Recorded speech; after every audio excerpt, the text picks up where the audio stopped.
अब तक आपने देखा अंजना बाई और उसकी 2 बेटियां रेणुका और सीमा मिलकर करीब 13 बच्चों की हत्या करती हैं। इसमें अंजना बाई के दूसरे पति की बेटी क्रांति भी शामिल है, जिसे उन्होंने गन्ने के खेत में मारा था। पूछताछ के बाद पुलिस अंजना बाई के घर पहुंची और वहां का मंजर देखकर उनकी आंखें फटी रह गई। दैनिक भास्कर की सीरीज मृत्युदंड में अंजना बाई केस पार्ट 3 में अब आगे की कहानी।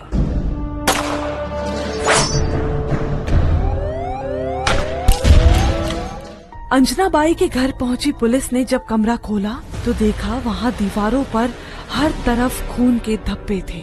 इतना ही नहीं, वहां बच्चों के खून से सने कपड़ों का ढेर भी लगा था। Chief investigation officer inspector Shashikant बोड़े रेणुका के पति किरण शिंदे को लेकर थाने पहुंचे और पूछताछ शुरू की। तेरे घर पर मिले वो कपड़े किसके थे? साहब, वो किडनैप किए हुए बच्चों के थे। अंजना बाई, रेणुका और सीमा पहले बच्चों को किडनैप करती थी, फिर उन्हें मार देती थी।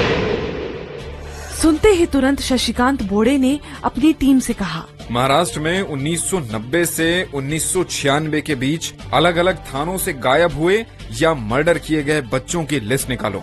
जांच की कमान अब सीआईडी ऑफिसर सुहास नाथ गौड़ा को सौंपी गई। जिन बच्चों की लावारिस लाश मिली थी उसे भी खंगाला जाने लगा। पुलिस ने किरण को गायब हुए बच्चों की लिस्ट और फोटो दिखाने शुरू किए। किरण पहले थोड़ा हिचकिचाया, फिर बताना शुरू किया। साहब, सब 1990 से शुरू हुआ था। अंजना बाई और उसकी दोनों बेटियों ने सबसे पहले कोल्हापुर से संतोष को उठाया, बस स्टैंड पर मारा और लाश विक्रम हाई स्कूल के पास फेंक दी। इसके बाद एक एक कर कई बच्चे उठाए। बंटी, गुड्डू, अंजलि, क्रांति, ये तीनों कच्ची बस्तियों से बच्चों को उठाते। कभी चोरी करवाते, कभी भीख मंगवाते। जो काम ना आए उसको मार देते। इनमें क्रांति, देवली, मीना, पंकज जैसे कुछ बच्चे अच्छे परिवार के भी थे जिनका मर्डर किया गया। चारों के खिलाफ हत्या, अपहरण और साजिश की गंभीर धाराओं 120B, 302, 365, 342, 344 में मुकदमा दर्ज हुआ। सीआईडी ऑफिसर सुहास नाथ गौड़ा ने 3 महीने में चार्जशीट फाइल कर दी। किरण का कम इन्वॉल्वमेंट होने की बात को देखते हुए उसे सरकारी गवाह बना दिया गया। अब पुलिस चारों को उन सभी जगहों पर ले गई जहां इन लोगों ने इन मासूमों की डेड बॉडीज को फेंका था। कुछ के तो कपड़े तक नहीं गले थे, चप्पलें भी पास ही पड़ी थी और एक बच्ची के कान की बाली भी मिली।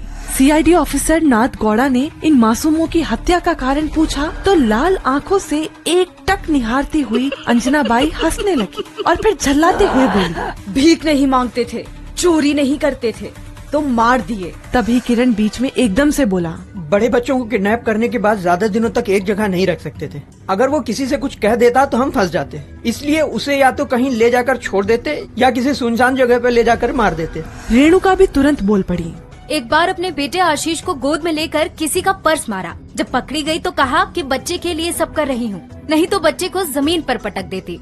लोग तरस खाकर कहते। पूरा वीडियो देखने के लिए डाउनलोड करें दैनिक भास्कर ऐप।